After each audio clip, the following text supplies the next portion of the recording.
Hello Internet, my name is the Golden Stalfos, and today it's time to talk about Kingdom Hearts 358 half days, or possibly 385 and a half days. However you want to say it, the title is stupid, and I usually just abbreviate to half days, because Kingdom Hearts titles are too long anyway.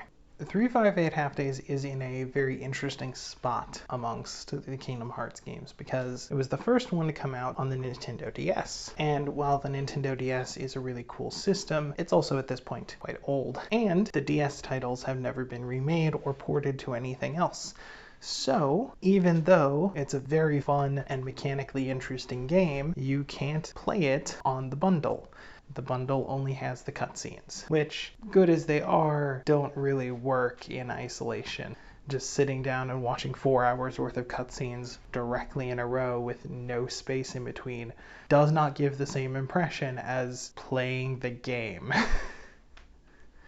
Also, it's a shame that the DS titles weren't included because they're some of the most mechanically deep and interesting. For example, Half Days is a mission-based game where you play as Roxas completing missions for the organization.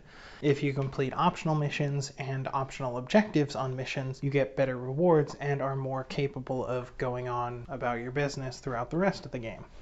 Also, because it's a DS, it has that weird DS-based multiplayer stuff that kind of works, I guess. So there are multiplayer missions, but I'm not really going to talk about those.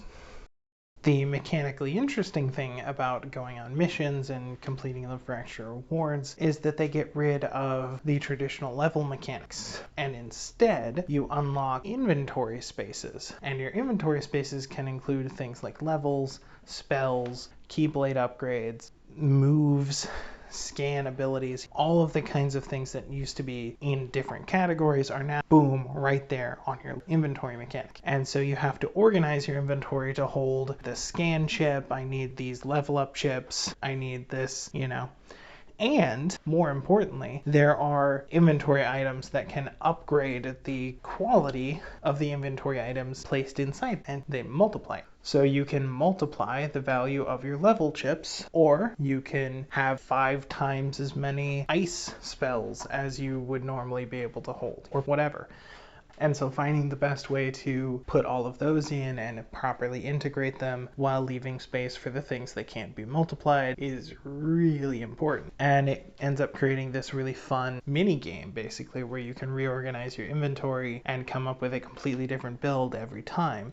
Also, because levels can be equipped and unequipped at will, you can play through the game at basically any level you want. You can fight every single boss with none of your level up things installed, which is great. And yet you'll still have access to all of your abilities and be able to do all the cool stuff, which is a thing that wasn't really possible in any of the games until the Final Mix versions added a zero experience skill. But the problem with the zero experience skill is you don't get the abilities that you need in order to progress through the game. Like, your abilities are tied to your level, so if you don't get experience, then you don't get abilities, and you just kind of sit there and have nothing, which isn't fun. But it also enables lots of different build options, right? Like, you can choose to multiply the number of spells you have so that you can go in with a full stock of magic and just blast everything with fireballs. Or you can choose to max out your level and focus on strength and the level of flexibility with it, the way you can switch in between missions. It just isn't repeatable elsewhere, and it's really cool. I really wish that more people got the chance to play this game and see these mechanics in action because they're so fun.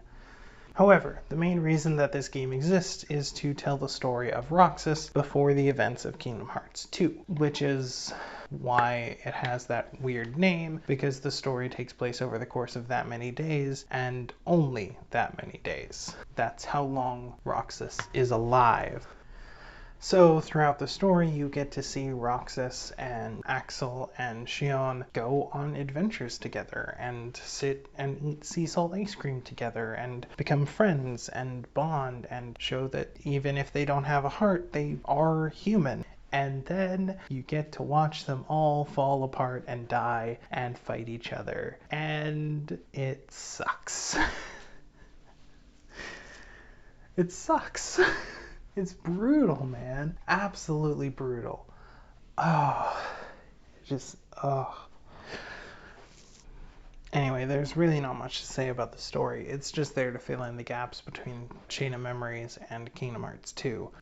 Realistically, mostly what it does is humanize Axel and Roxas and make you wish they could live and be friends in a way that they cannot. And honestly, beyond that, you get some pretty cool moments when you get to see Roxas dual wielding and kicking ass, but that's about it. It's pretty much entirely removed from the main story of the series, and it just exists for the purpose of showing Roxas's short, sad life. But, you know, it's there. The mission-based structure makes it really well suited to short gameplay sessions on handheld console, and the underlying mechanics are really good. I already mentioned the inventory thing, but beyond that, it's basically just Kingdom Hearts 2 on a DS. They really didn't even have to cut out anything important in terms of like things you can do. I mean, obviously Roxas doesn't have access to drives or summons because duh, but you know, he can do everything else that Sora can do. Honestly, in a lot of ways he can do it better, so eh.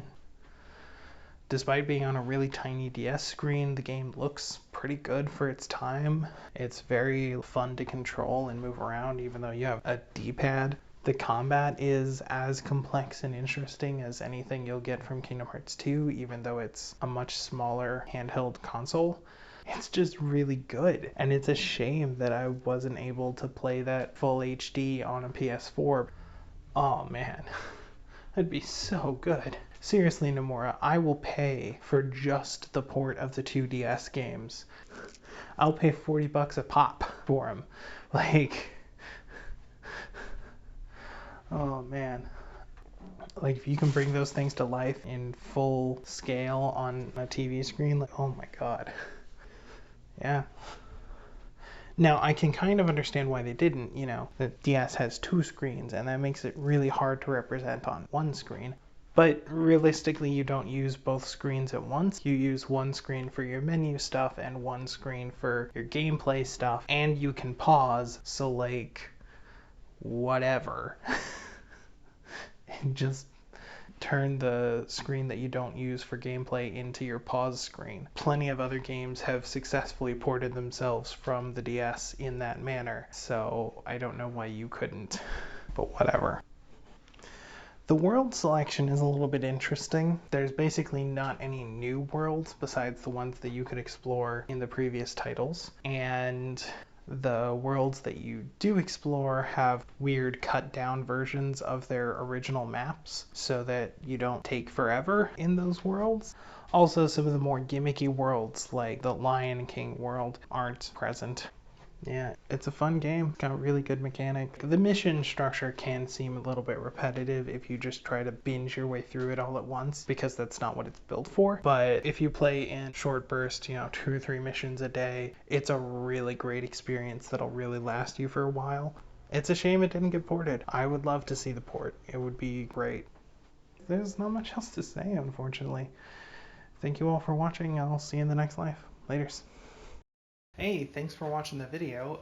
If you have any things to say about it, leave those in the comment section. If you like the video, be sure to like, comment, subscribe, ring the bell, share the video, tell your friends, start a cult, sacrifice your firstborn and paint their skull golden. I don't know, not that last bit. No human sacrifices. I'm legally liable. No, none of that shit. But, you know, I got Facebook, Twitter, Twitch. I stream on Mondays. I also have a Patreon, but the obvious caveat with Patreon is you never donate to anyone unless you have money to burn, and if you have money to burn, then why not donate to a charity instead? I've got a few linked in my description at all times. I'm not affiliated with any of them, obviously, but yeah, I just thought they were cool, so, you know, thanks for watching.